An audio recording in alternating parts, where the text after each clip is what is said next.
నువ్వు కష్టపడి చదువుతున్నాడు అయితే క్లాస్ రూమ్లో ఏడో కన్నీరు కాచు. నా దేవా, నేను నిలబడకపోతే నా తల్లిదండ్రులు, నా ఇంటి వారు బ్రతకటం కష్టం ప్రభా.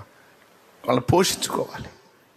ఆత్మీయంగా నేను బాగానే ఉండాలనుకుంటున్నాను, కానీ శారీరకంగా నన్ను కని పెంచి పెద్ద చేసిన తల్లిదండ్రులు, యవనస్తురాలని ఇంకా వాళ్ళు కష్టపడుతుండే చూడలేకపోతున్నా. వాళ్ళకి అన్నం పెట్టాలని ఆశ ఉంది ప్రభా. ఏడు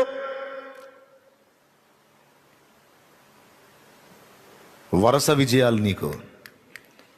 నువ్వు ఏది చేసినా కార్యం సఫలమయ్యేటట్టు నీ కన్నీరు ఉండాలి అక్కడ.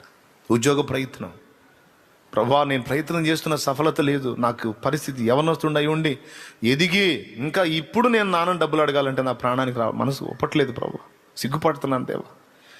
ఇప్పటికి చెట్టు అంత ఎదిగి నా చేతిలో డబ్బులు నాన్న చేతికి ఇవ్వాల్సింది, నాన్న దగ్గర నేను ఖర్చులకి డబ్బులు అడగాలంటే సిగ్గుగా ఉంది ప్రభా అని ఏడు.